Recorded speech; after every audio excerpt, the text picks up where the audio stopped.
All right. What's up, college football fans, quarterback fans? Welcome to our second live quarterback spotlight show. We did one last week, and now we are doing our second live one this week where we're going to preview a lot of the big quarterback storylines going into week one. And we got our guy back, Brady McBride, former starting quarterback at Texas State, played at Memphis, App State. A lot of good Division I experience, been around the game for a while. So he's joining us back. He recently hung up the cleats and decided to rest his old arm, and is going to be joining us talking some quarterbacks. So Brady, you looking forward to actually being able to sit on the couch and watch football on a Saturday?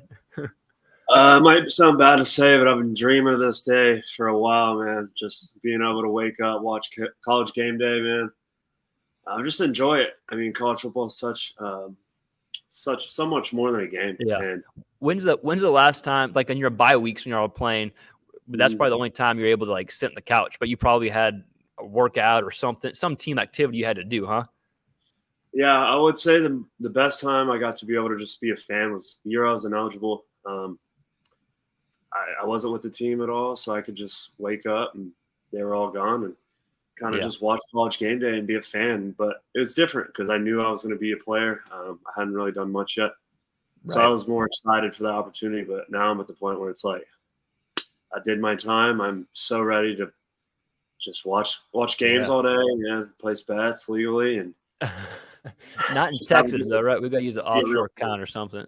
I'm going to go somewhere else. Yeah, no betting when you play, but the first time betting will be this season. So that's great. Yeah. No Iowa State players here. Don't have that, no. No. But with that said, y'all follow Brady. He's got a great TikTok. You just started TikTok. You've been doing a lot of football content. He's doing some football breakdowns, quarterback breakdowns. What's the TikTok you've been doing? So I've been working on just trying to build a platform that's all quarterback media related. Throwing in some edits, throwing in some breakdowns of guys that I'm high on. Just everywhere. Anything quarterback related or college football quarterback related. I'm trying to put it out there, trying to grow an account. And, I got the link down here at Brady 007 _ little James Bond. Okay. I don't know why I picked that, but that's it. So if y'all can shoot a follow and go check it out, man, I'd appreciate that. Yep. Y'all follow Brady. He's someone that I trained whenever he played, and he would come in and work out, throw to our NFL guys. And so now we're just kind of keeping the relationship going and jumping in. And there's always a need for really good quarterback content on, social media, if you will, especially guys that have played the game and know what is going on. So with that said, we want to preview 4 big games this weekend. We're going to talk about the quarterback plays, and then we have some bigger storylines going on that we want to dive into from the quarterback position. So, Brady, we're going to get this start off with Florida at Utah. And before we talk about the Utah quarterback situation, just because it's looking like Cam Rising isn't playing, I still want to talk about that. I want to talk about Graham Mertz first and what he brings to the table, what he needs to do to have success against Utah's defense. How can he take the next step from when he was at Wisconsin to be able to put the whole package together? So, Brady, I'll turn this over to you first, and it'll be interesting to see if we have similar thoughts. But what's your take on Mertz? What does he need to do against Utah's defense, and how can you have a good first game against Utah? Yeah, man, the first game is so interesting. There's so much anxiety built around it. You lose guys, and first game is really where you find out who you got to replace him. And so I think that's going to be a common theme with all these games is everyone loses people. And so what they did in the offseason to either bring in transfer guys or develop high school guys and see who they develop to be those next guys to kind of take over the reins. So that's going to be, like I said, a pretty common theme week one always, because you can do it in practice, but man, when those lights get on and you feel the atmospheres of where you're at, it's a whole different ball game. So that's what I'm excited to see. I'm excited to see who steps up. But as far as Graham Mertz, I believe he's talented. Obviously, there's not a quarterback we'll talk about that's not talented. You don't get there on accident. He had some success at Wisconsin. This is year 5 for him, and so they're kind of looking for a career revitalized. Yep. Does that make sense? Yep.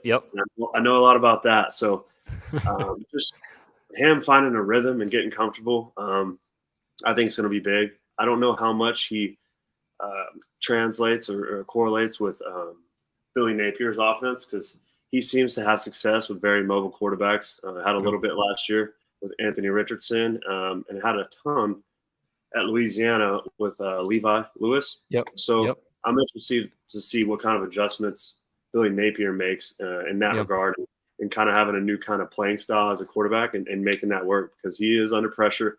Yep. He is under the hot seat, and I'm a fan of Billy Napier, and I hope he gets it turned around. And Graham Mertz is going to be a key piece of that. I think listen to all the reports from Florida. Everyone is high on Mertz. They're saying, hey, he's taking the next step. And my thought is, like, Napier obviously saw something about Mertz. He saw something he could coach about Mertz. He saw something that he'd be able to do.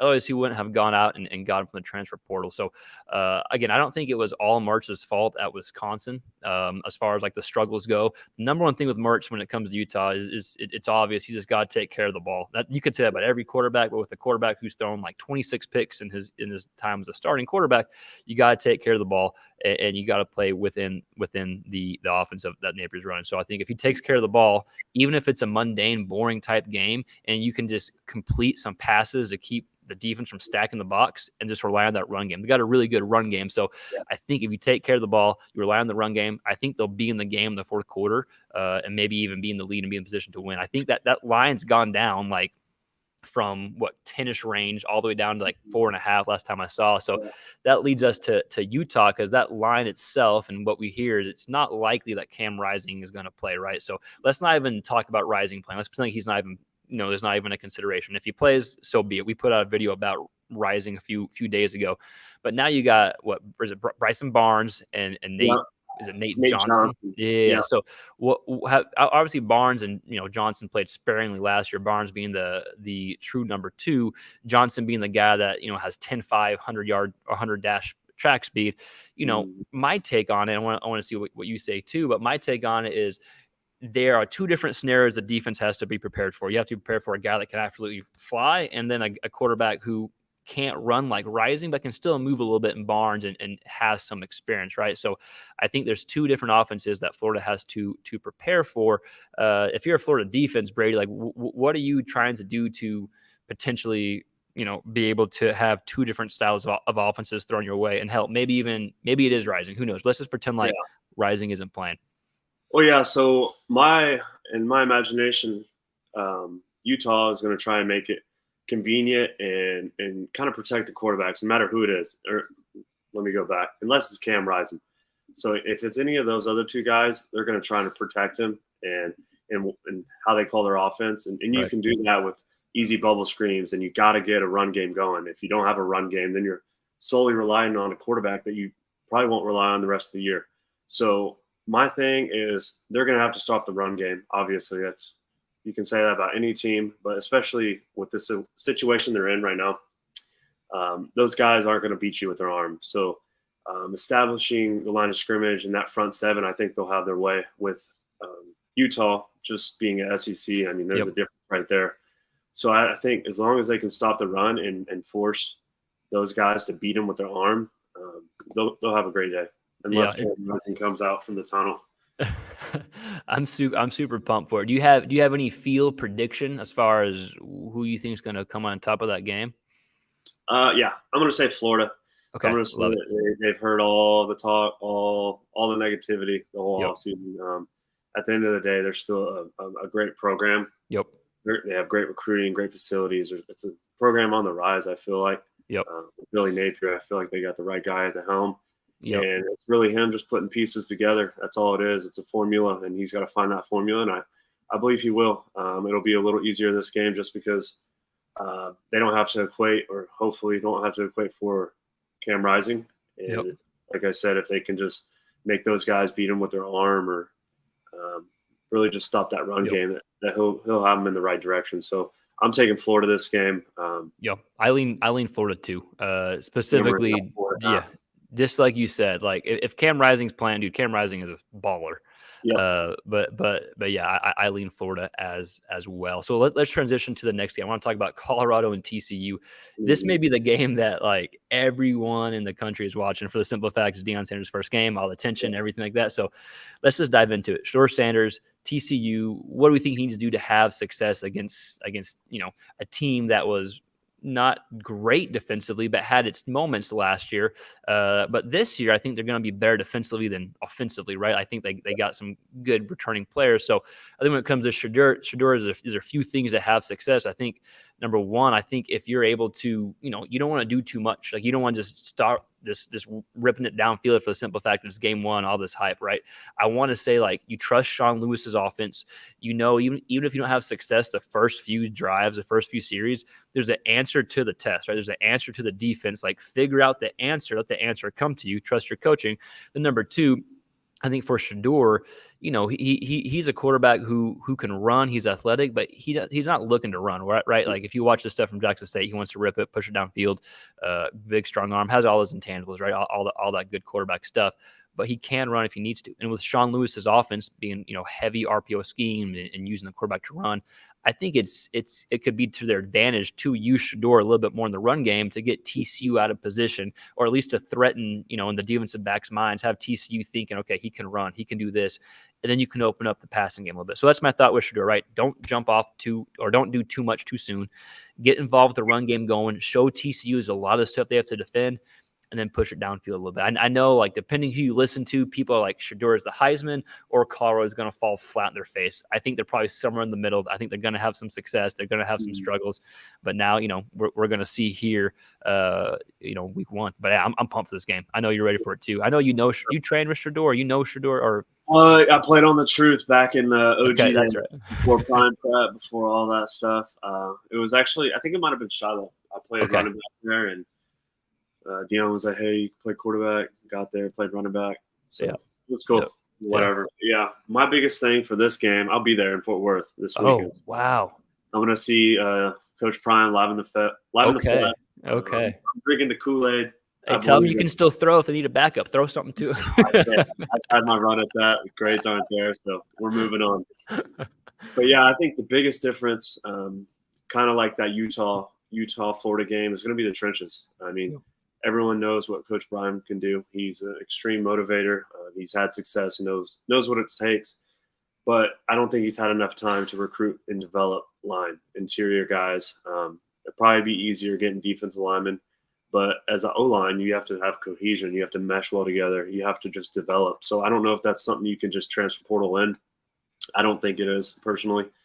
That's going to take some time to grow and develop. So I think that's going to be the biggest difference. They're going to be a little handcuffed just because I think TCU has them out-leveraged on that side. And, yeah, I mean, if they protect Shedeur, obviously if he can get the run game going, have them account for him, I mean, that's going to open up more things just in itself. But I think they will keep it closer than people think.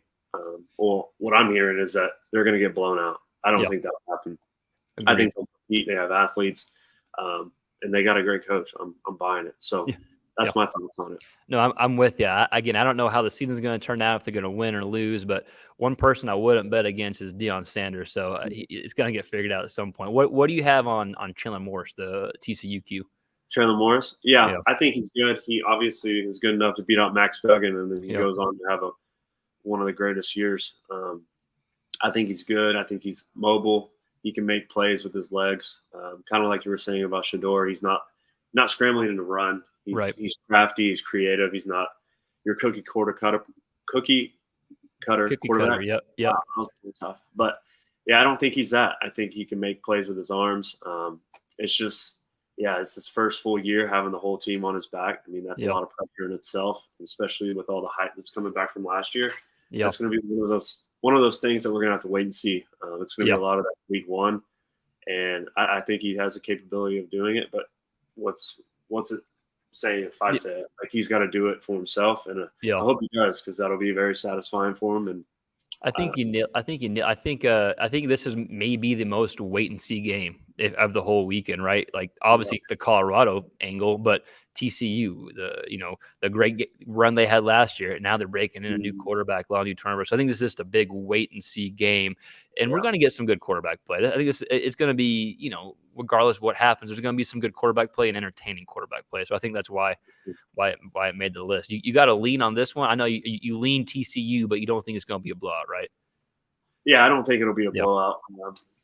I don't know the line or nothing, but I think TCU wins it within like I'm gonna say within 14 to 7 points. I think it'll Nice. be Yeah. in that Competitive. range. Yep. Yep. I Nothing agree. too out of Yeah. the though. I agree. I mean, I don't know what to expect from TCU this year either. That's why it's just wait Yeah, and they see. lost a complete nucleus of their team with running back Quentin Johnson, Max Duggan. I mean, Yeah. those guys You got put to the break team on in. the Yep. university on the map, and so it's going to have to be redefined by Chandler Morris and whoever else wants to join. So New OC coming in, like there's just a bunch of moving parts. Like everyone's talking about the Colorado angle, which of course I get it. They have a bazillion transfers, right? But still, TCU has a lot of moving parts as well. So it could be a slow start. It could be a slow start. There could be offensive fireworks. Again, who the hell knows? We're gonna watch. We're gonna dive in. Maybe we'll be live betting it. We'll see. But with that said, that leads us to North Carolina and South Carolina. I feel like this is not a wait and see game. I feel like we have a really good idea about what could potentially happen between these two quarterbacks and in this game, and whether that happens or not. Maybe we're wrong, but at least we have an idea, right? So we got Drake May. Let's talk Drake May first, going up against South Carolina. I believe they're like 2.5 point favorites, depending where you're looking at. So Drake May, of course, being one of the best, if not the best, quarterback in college football this year, depending if you think it's Caleb or Drake May. But I think when you're going against South Carolina's defense, there's a few things that stand out to me if you're Drake May, and it kind of comes back to Shedeur. But one, you don't want to do too much because you're this superstar, right? Because you had such a big year last year. You don't want to do too much because the one thing South Carolina's defense did good last year was defend against the pass. I think they gave up less than 200 yards per game against the pass. That's something they did good last year. Now where they struggled at was against their running game. And so if I'm Drake May, I'm trying to get the run game going, right? I think he led the team last year in rushing yards with 600 something yards, right? So I'm Drake May. I'm trying to get the run game going myself. I'm trying to rely on the run game and then get their defensive backs out of position. By the end of the day, you're Drake May. You're going to take your shots. You don't care if you're going up against a good defensive back. You played against Drake May last year. You got to see it up close and personal, right? Like, so if you're Drake May, I think the biggest thing is you just don't want to do too much up front. I think you want to use your legs to get going, and they're breaking a new OC too, so maybe there's some different stuff going on. But you got Drake May, so you can probably assume points are going to be scored. What's your take on May and maybe even some inside stuff whenever you watched him play last year? Because that was a hell of a game, like 59-56 or something crazy like that. Yeah. It was a crazy one. First thing that caught my eye is he didn't bat an eye. We got up, they got up. He just kept responding, resilient, cool-headed guy. This is my favorite quarterback prospect for this next upcoming draft. And I'm not saying he's better than Caleb Williams, but I'm saying as far as a quarterback prospect, being able to do it a long time at an efficient level, I think Drake May has the highest ceiling because he does everything that correlates to NFL, man. Well, and that's the thing that I saw like in person was just never getting rattled, just constantly responding, whether it could have been anything. And he just had a cool head, level head. This was his first like real game. And I was so impressed by him, and that held a lot of weight for me. And he's just arm talent, sneaky athletic. I know has everything. No, but he's got everything, and I don't think it's sneaky, honestly. No, he's a freak. Right. Yeah, he's a freak. And he can run when he needs to, and I think he'll have a great year in him. I hope he does. I hope he has some guys step up for him, like I want to continue to say, like just finding out who's going to be your guys in game scenarios, and when it's 3rd and 8, who's going to be your man. So. If you're May going against South Carolina defense, a defense that struggled against their run game, but they have a good pass game, but you're May, so you don't care, you're going to rip it anyways. But there's always, you hear that sophomore slump, right? Like, whether you start slow, whether you don't live up to it, like he could have a really good year this year and still not have the numbers he put up last year, and people would call it a sophomore slump, even if it's not. So I think, and I want to get your take, especially being a multi-year starting quarterback at the D1 level.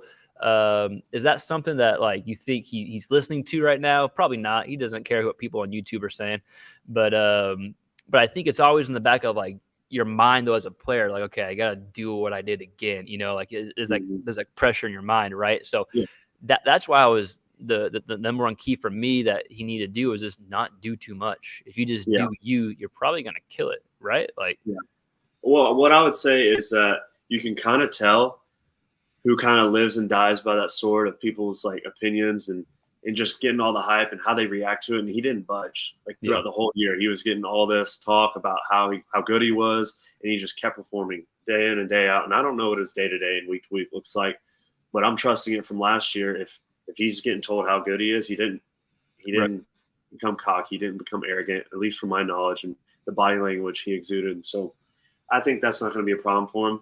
I just hope there's some receivers out there in North Carolina that can make Drake May the best quarterback in the draft. They got one who I won't get into it, but there's a transfer receiver who still hasn't been cleared by the NCAA. I forget his name, but he's supposed to. That's a huge mess. We'll talk about it later. Go listen to Josh Payton Late Kick Live. He has a good section of. But anyways, we got to talk about Spencer Rattler because he's a guy who, if you've been keeping up with South Carolina, as of late, he's like taking all the steps. He's taking the next steps to be consistent. He is the guy now, like he has it all together. And if you just watched Clemson and Tennessee games last year, you'd be like, oh, for sure, hell yeah, he's got it all together. But if you watch the rest of the season, you'd kind of see the inconsistency, right? But with that said, he's going up against a defense who was, this the worst in the ACC statistically speaking, right? Against the pass rush, points per game, it was either the worst or second to worst in the ACC. But if you Spencer Rattler, I think it comes down to a few things. I think with him, I think knowing that you're going against a bad defense, at least last year, even though they returned guys, it wasn't great, but you're going against a bad defense last year. I think knowing that, you still don't want to come out necessarily swinging, but you don't want to play timid. I think whenever he struggled last year, it was when he played timid. I think if you're Rattler, like my advice to Rattler, if you're watching this, not that you are watching some YouTube guys, but my advice to Rattler would be like you need to take care of the ball, obviously. But you can take care of the ball and go let it rip at the same time. Like you can do those things. You can play loose and take care of the ball. I think he has the opportunity to do that against a defense that struggled like North Carolina. And if he can get in a groove, like Rattler's a guy, if he gets in a groove, like he's rocking and rolling. But if he gets in the groove in the wrong direction, then he's rocking and rolling in the wrong direction, right? Like that kind of makes sense. We've both been there. But those are my keys for Rattler, right? Like get in a groove early. You got to take care of the football, but play loose and take your shots. You can take shots and still take care of the football. And the biggest thing, you don't want to give Drake May more opportunities, right? So just don't turn the ball over and let the play clock roll down a little bit, right? Like that's my take with him. Yeah, my take, just going off yours at least, is just that's the hardest part about playing quarterback is finding that balance between letting it rip and taking care of the ball. Because if you're flying and you're a streaky quarterback like he is, you'll make a couple throws and you'll start testing the waters. And then people are saying, yeah, he's letting it rip, but he's really being kind of risky. So it's just trying to find that medium level of letting it rip and taking care of the ball. And I never found it. It's kind of tough to find it. But I think he might. He's got great momentum coming off of last year. Like you said, you watched the back half of the season, the Tennessee Clemson game. He looks like a NFL quarterback. Yeah, and he's definitely got that potential. We've known that since high school. He's been through the ringer a little bit, had lots of highs, lots of ups and downs, just being in the position he's in. And I'm hoping he defeated it. He's going to come out on top, beat that adversity, and come out as a draft pick. And so, that's my take on Rattler. Yeah, so. That's a good work. Everyone remember, playing quarterback is really, really hard. Like, I don't know if people watched the FIU Law Tech game this weekend, but Grayson James, the quarterback for FIU, only had 4 yards passing. He was getting crushed online. And one of my responses was like, playing quarterback is extremely hard. Live bullets come in your face. Like, you getting blamed, even though it's not maybe your fault, right? Receivers out of position. Like, so anyways, not to bring that up, but 4 yards is crazy. Hopefully he found a little bubble in there. He should have just thrown a little bubble on an RPO to get it above 10 or something. That was in the back of his mind the whole time. 100%. If you're that's a whole different thing. But if you're the OC, just throw a few screens. Let's get 6 completions, even if they give 2 yards. Because then the quarterback's like, okay, I'm 6 for 10. Anyways, that's a whole different mind game quarterback episode we could talk about. But let's talk about one more game in detail. Probably the game I'm most looking forward to, and maybe one of the biggest games of the regular season. Both these teams could move on and only have one loss this season, right? That's LSU at Florida State. That's Jane Daniels and Jordan Travis, who from the outside looking in are similar-ish quarterbacks, but I think Daniels, when it comes to being an athlete, he's just head and shoulder. He's a guy who played receiver in the NFL. But let's talk Daniels real quick, and then I want to talk Travis, because I think Daniels is a guy. If you're looking for keys, you're going up against the best defense in the ACC, really good defense. They're returning like 94% of defensive production, according to Bill Connolly's S&P Plus. I don't even know how to how he goes about tracking that. It's something to do with tackles and returning DBs, whatever. But Jay Daniels is going up against a really good defense, right? So if you're Daniels, I think a few things come to mind. Number one, like, I know you've been taught and been coached this whole offseason, hey, stay in the pocket or get the ball out quick. Don't hold the ball too long. And I get it. And you want to do that. You want to push the ball downfield. But what makes him so special and so good is his ability to run. So run the ball. I think he's going to have a lot of rushing yards. He had over 100 yards last year. Run the ball at the same time. You can run the ball at the same time taking shots deep because they're right. He had I forgot the sack adjusted rate, but he was one of the most sacked quarterbacks in the country, I think, even though his O-line was actually pretty good because he just held on the ball, right? So you can still run. You still want to run, but still let the ball rip, push it downfield. You got potentially some of the best receivers in college football, just like Florida State does. Even though they're going up against good DBs, you still want to test it. You still want to see, right? So that's my keys for Daniels. I know you weren't able to watch a ton last year, but I know you've been able to do the film breakdown of him. What are your thoughts of, Daniels? The Florida State's defense had already seen him once last year, but now they're coming up to he's a different quarterback now than when he was week 1 last year. Yeah. So like you were saying, in practice, they probably got him in the pocket and just trying to work his progressions and not use his athletic ability. But they're trying to do that because they know his athletic ability is already there. And his playmaking and creativity is already there. He's a silky smooth athlete. He looks like a hooper or something, just the way he runs and glides. It's just a different kind of feel on the field for him. And so I feel like he's going to resort back to his comfort, and it'll be good for him. You'll see him being able to work on all his pocket progressions and just pocket movement without escaping and actually leaving and taking negative plays. And that's a big thing, just making a 3rd and 4, not a 3rd and 14. And being in that position and just kind of being smart and just chalking it up. And I believe if he does that, he'll have a great game. Finding that rhythm and that flow state early as a quarterback is huge. And everyone's different. For me, it was tempo. It probably is a little bit of his game too.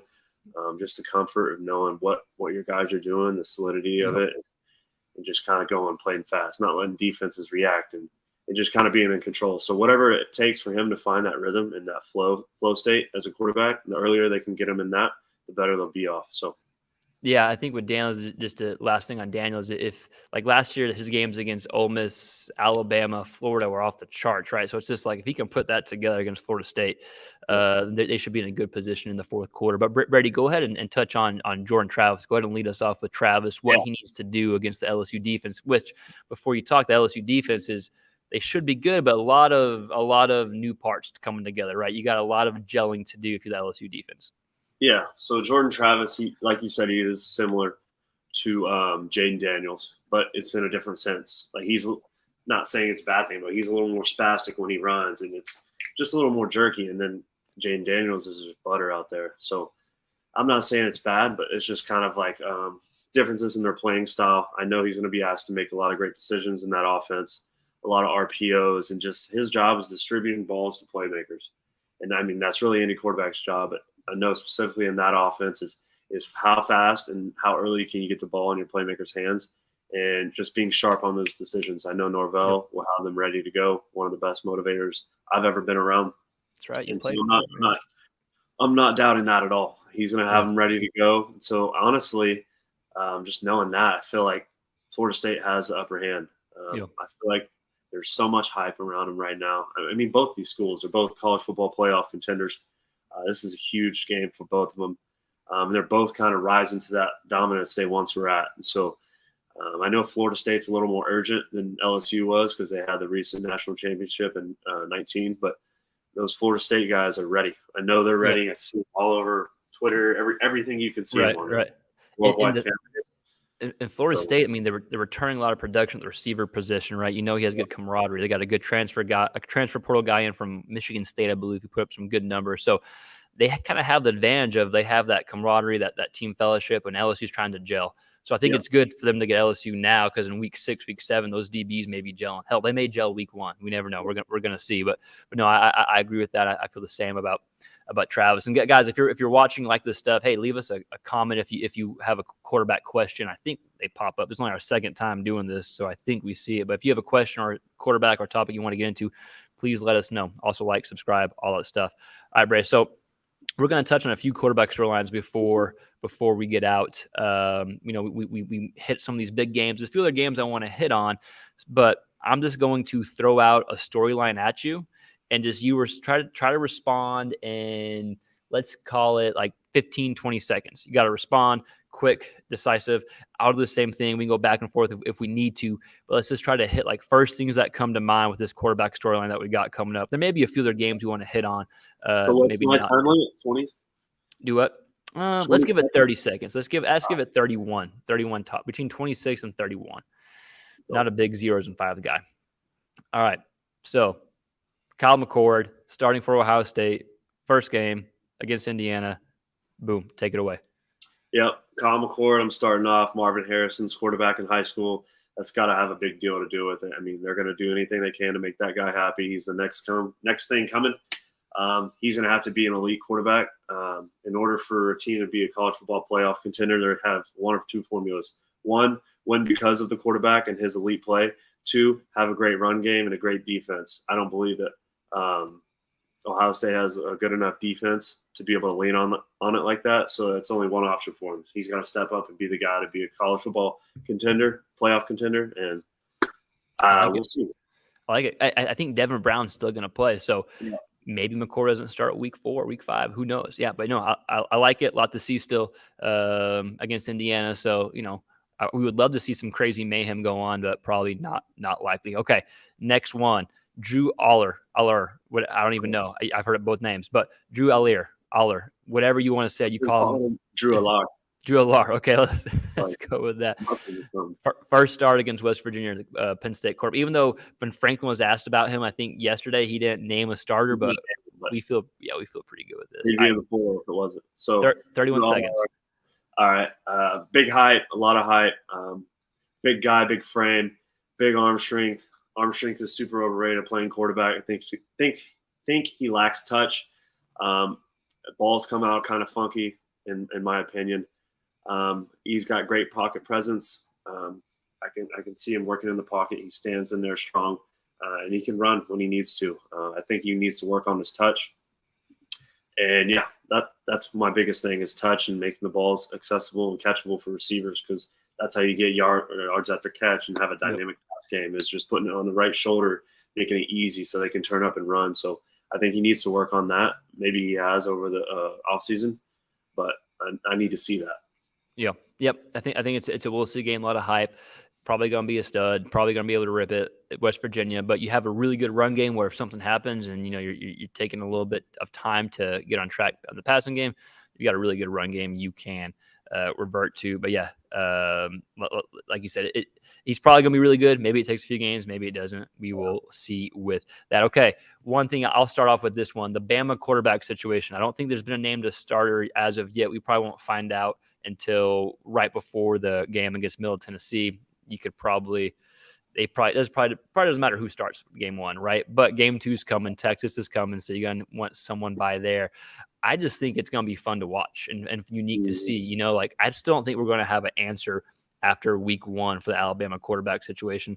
But like I said, I'll never bet against Deion Sanders. I said that earlier. Well, Nick Saban, I'll for sure never bet against. So even more. Yeah, even more. Yeah, they're probably going to have it figured out by week 2, but still a storyline and something to follow and keep track of. Yeah.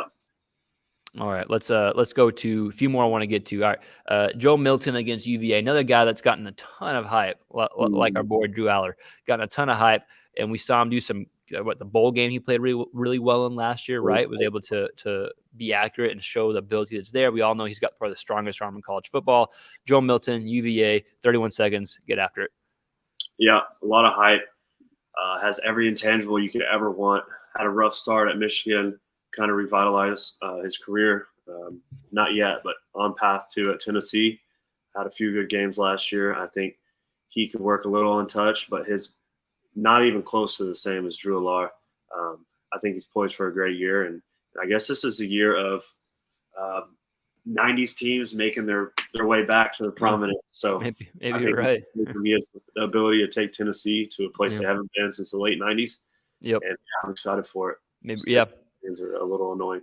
Yeah, I'm excited to see him too. I think they should beat UVA easily, but it'll be Yeah. interesting to see. Okay, is he hitting his passes? Mhm. Is he making these easy throws? Is he going to be 16 for 21, or is he going to be 12 for 23, 12 for 24? You know what I mean? That's what I'm going to be kind of looking at for this game. That maybe gives us some insight of what's to come. Right. All right. Mhm. So let's go. Let's move on against a team that y'all played against when you were at Texas State, and that's UTSA against U of H. We got some good G5 quarterbacks there with Frank Mhm. Harris, who's absolute stud, one of the best quarterbacks in all of Group of Five, all of college football.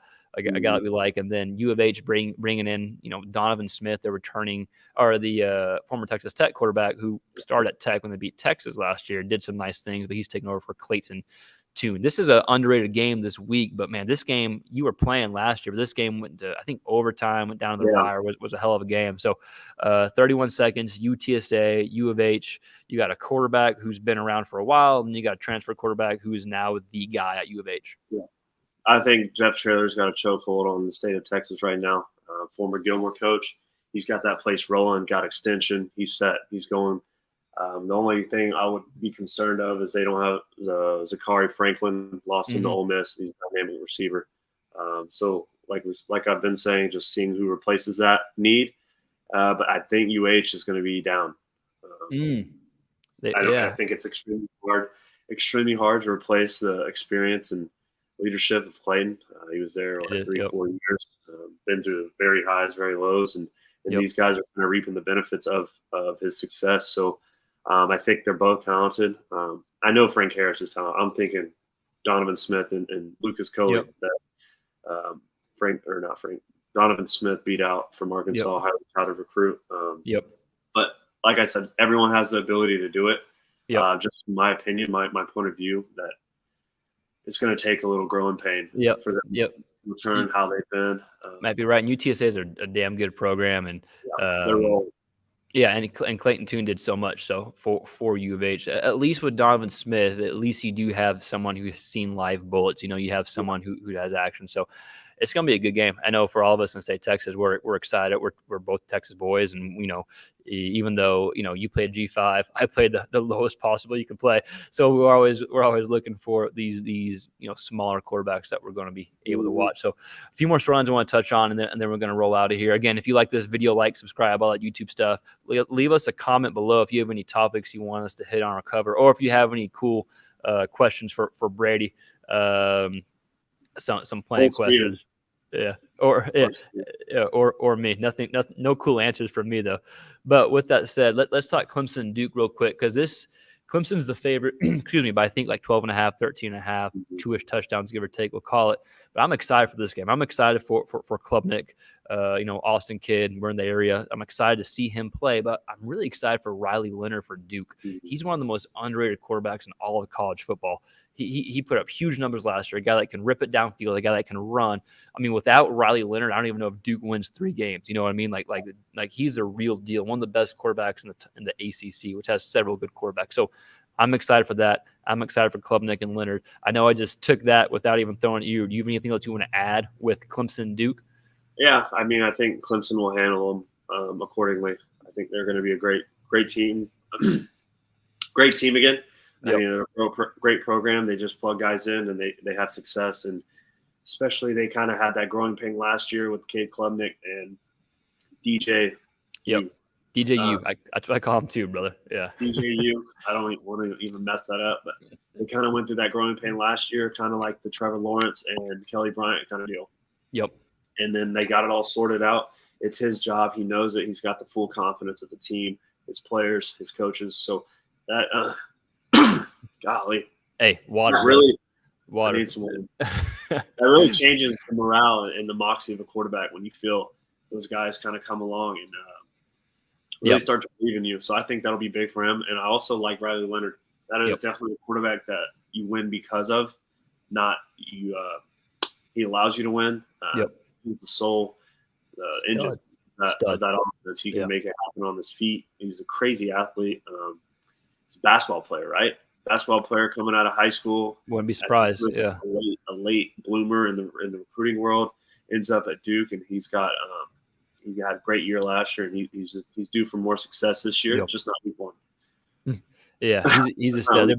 They're both studs. I think Klubnik could lead Clemson back to the potential playoffs again. I think that he's that type of caliber quarterback. All right, there is one more quick game I want to talk about. I don't think we missed on any of their storylines. I'm sure there are the quarterbacks topics out there, but we covered a good amount. But one we always want to touch on at least one Group of 5 game, right? I know we talked UTSA, U of H, but U of H is in the Big 12 now. But the Group of 5 game that we want to touch on here is actually one of the top Group of 5 games we'll have the whole season, at least how these two teams did last year. And that's South Alabama and Tulane, right? We got Carter Bradley for South Alabama and then Michael Pratt for Tulane, two guys who are both arguably in the top 5 Group of 5 quarterbacks this year, especially for sure Michael Pratt, right? Michael Pratt, not Brat, excuse me. Sorry, Michael. But with that said, I think it's a good matchup right off the bat. I know Tulane is the favorite. Michael is going to be able to, or Pratt's going to be able to be, he's got a bit more diverse playing style. He's able to use his legs a bit more. He fits that offense well at Tulane. But if you haven't seen Carter Bradley play, he's getting some like NFL hype already, right? He's getting some attention from like next level scouts already. He had a huge year last year, really turned around from when he played at, I think, Toledo. And so whenever he came to South Alabama, he was able to take that next step and play really well. I think was he newcomer of the year for the Sun Belt or offensive player? Do you remember? But y'all played? Did y'all play against them last year or my tripping? Honestly, can't even remember. Can't. I know I have before. I know that his pops is an NFL guy, and I know that's probably where his strength resides in. And it's just his knowledge and his ability to cut off reads before the snap, and that's huge. And just people don't really know much about that side. It's just cutting off reads, eliminating reads based off looks and defensive looks, and that's something he does a good job of. And then Michael Pratt is one of my favorite quarterbacks. I put him in safe top 8 or 9 in college football this year, and he is crafty. He's tough. He's resilient. He's playing he won 12 games last year. Topped it off with the Cotton Bowl winner for Caleb Williams, and it's not like they got lucky. He was battling back. He was responding every drive. His final drive, he had. I watched him convert a 4th and 10 all the way down to hurry up offense, and he gets in the end zone with 18 seconds left to knock off USC. And so I'm a big believer in Michael Pratt. I think he will shock a lot of people if they're not paying attention. Hopefully they start to pay attention and take notice, because I think he's got a great career ahead of him, a great future, and I'm excited to watch. He reminds me so much of, and I said this on my little TikTok earlier, of like a Sam Howell ex Max Duggan, like a collab if they had a kid. Little fusion, yeah. They had a kid theoretically, because he's got grit and the toughness of Max Duggan is what I see in his leaks off of film, and then he's got composure and savviness, and his arm, even his arm like itself, like his throwing motion and his whip and his arm looks like Sam Howell did, in his comfort level and just swagger that doesn't even need to be expressed. It's just leaking out of him. So I'm a big fan of him.